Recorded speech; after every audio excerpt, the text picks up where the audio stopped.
Magandang araw ho sa inyong lahat mga kapatid. JDB uli, ang inyong abang lingkod. Pag-usapan po natin ngayon ito. Naalala ninyo nung nakaraan, eto hong si Baste, pinagmumura sa isang vlog. No, makikita niyo yun doon sa CM Baste Duterte na FB page. So naandun. Doon, pinagmumura niya, sampalin pa nga daw niya po etong si General Torre. Aba, kaya naman ho pala niya sasampalin. Kaya naman ho pala ganun ang kanyang galit nito ni Mayor Bastos. Nako ho, may na-discover palang katarantaduhan. At talaga naman ho, nako, eto ho ang debunk sa pinaniwalaan natin noon na tahimik ang Davao. Pero isa nga pong tanong, ang sabi nila, maunlad ang Davao, tahimik ang Davao. Ang tanong nga, bakit marami kaming kapitbahay galing Davao? Bakit dito sila naninirahan? 'Di ba? Yun na lang Isang malaking tanong na yan Hindi natin sinisiraan, hindi ko gusto na ang mga taga Davao ay masaktan. Pero ito yung katotohanan ng pambubudol sa kanila at sa taong bayan. Isipin mo na lang si Sara, paano natin mapaniwalaan na naging maayos ang Davao City sa kanilang panahon. Gayong sa kanyang pagiging Vice President, hindi maayos Hindi malaman ang talagang gagawin. 'Di ba? Kung gastusin ang pera ng confidential fund, ganun-ganun na lang, abogada, hindi man lamang tinitignan o kinukonsidera at imposible na hindi niya alam ang guidelines ng confidential funds kapagkat nung siya po ay mayor pa, isang damakmak po na confidential fund ang napasa kamay niya sa kanya. Di alam niya yung guidelines, 'di ba? Na red flag ba siya ng COA when she was a mayor? Diba? Pagdating sa paggamit ng confidential fund, wala. Ibig sabihin po, compliant si Sara sa paggamit ng mayor pa siya ng confidential fund. Bakit nung vice president na hindi na? Ano na? Diba? Okay, so ngayon, eto naman po ang pakita ko sa inyo. Ayan, sabi nga ni Ping Ping Tweets. Ayan, follow nyo po siya sa Twitter. Fake police logbooks makes Davao safest city. Naalala ninyo, Manila po palagi. Manila alone. Ang lagi na lang na nababalita na ang Manila ay ito ang pinaka tawag dito, magulong lungsod dito sa Pilipinas, sa Southeast Asia, mga ganon. Ang Davao City hindi nawawala sa tawag dito yung record na matahimik. Alam niyo ang basihan ng mga report na yan po ay hindi kasi kapani-paniwala. Bakit? Kasi ang basihan po ng mga yan yung mga police report. Kung ang inyong lungsod tapat kayo sa pagre-record ng mga insidente ng mga nangyayari, di ba? So ang ending nito, makakakuha kayo ng bad ranking because of your honesty. 'Di ba? Pero at least yung mamamayan ninyo, alam nila kung ano yung totoong kalagayan ng kanilang lugar. 'Di ba? So, rito ang sinasabi dito, dalawa po yung logbook. Ayan, dalawang logbook po. Yung isa ho, ang ginagawa nila diyan yung recording, tama yung record nila, accurate ito, yung isang record. Tapos meron silang isa pang record ulit, isang logbook, na kung saan yung 10, isa lang ang insidente. Tapos wala pang category. Ganon. Ayan sabi rito teka saglit.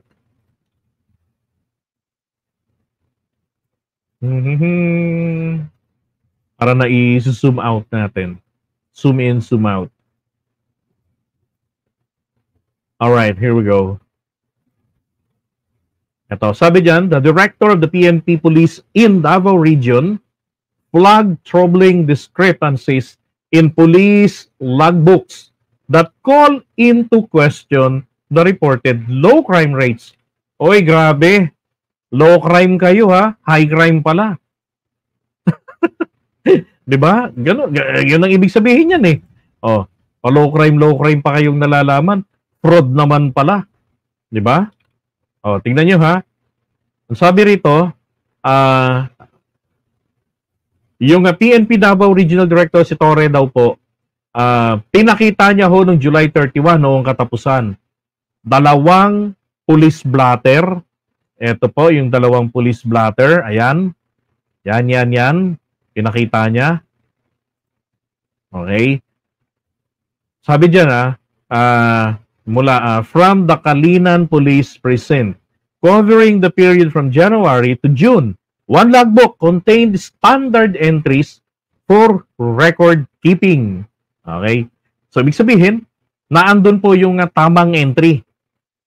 And then, meron din po, sabi rito, while the other appeared to be sanitized, ibig sabihin, yung mga harmful bacteria, na kapag ka na-submit ito sa mga nagre-ranking, nagre-rating, inalis na po nila yung mga harmful bacteria. Ano yun? Why it was called sanitized? Yun pong mga kidnapping, rape, theft, robbery, nanaan doon sa standard logbook, inalis po doon. Ganon ang ginagawa pala nila.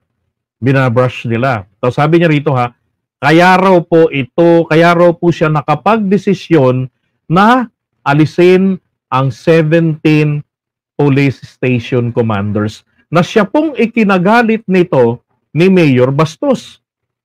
At sasampalin niya nga raw ang general na pinagtatawanan lang siya ni General Torre.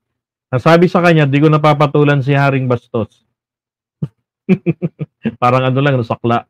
Diba? Di ko napapatulan si Mayor. Pero iba yung nagbabanta sa itinutuloy ang kanyang banta. Ngayon, eto. Buwelta, kaya pala. Diba? Nilabas na. Ayan, this is why I decided to relieve all the police station commanders. They are not serving the people properly. The public deserves transparency in how police operate in their communities. Diba, isipin mo, pinaniwala kayo na tahimik yung lugar nyo.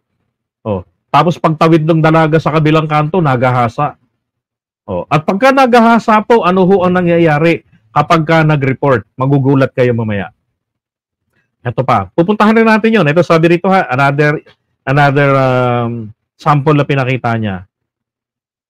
He cited occurred on March 1 and March 2 involving a motorcycle that was reported missing in Kalinan.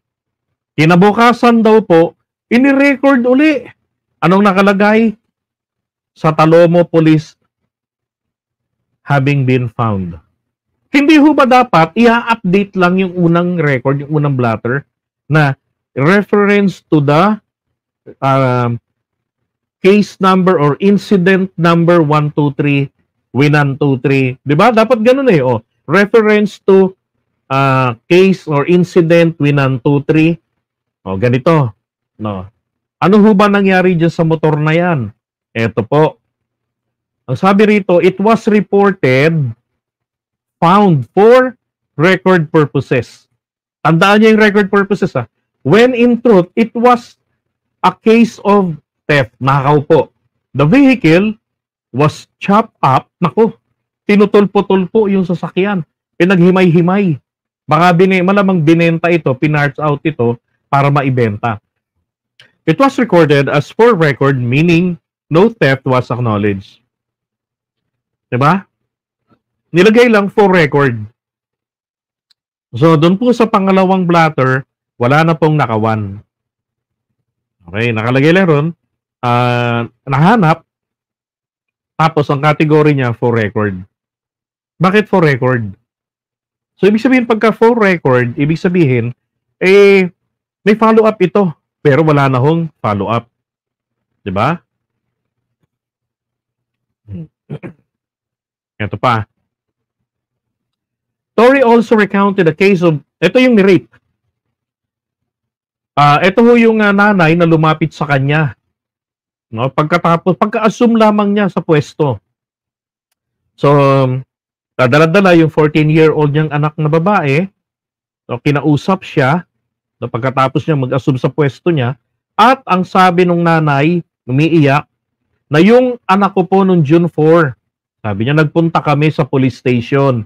Nireport namin yung nangyari na ang anak ko po minumolestya mula pa nung 10 taon siya, 4 na taon na po siyang minumolestya ng demonyong yan, kung sino man yan. At ba usong-uso yan dyan, ang pangmomolestya. Di ba? Minumolestya ng pedophile, ganun. So, isang matandang manyakeko yun ang sumbong ng nanay. Ito ho ang ginawa ng Police Davao. Despite the gravity of the situation, talaga naman grabe, di ba? Mabigat. The police allegedly advised them to go home. Okay, sige po, Nay. Uwi po kayo. Amin na po yung phone number ninyo.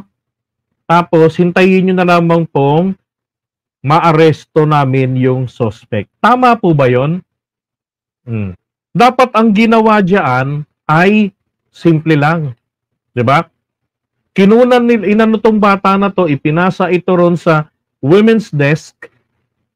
Tapos, diba, tinulungan nila ito magpa-medico legal, tapos makunan ng sworn statement, pati ang nanay. Diba? Tama? Ganun po dapat ang ginawa. Bakit pinauwi? Yun po yung tanong rin dyan ni General. Is that how you handle a case? Bakit po naging kupal-kupal ang trabaho ng mga pulis? Diba? Alam niyo, kung kupal yung trabaho ng mga pulis, may kinalaman po yan, diba?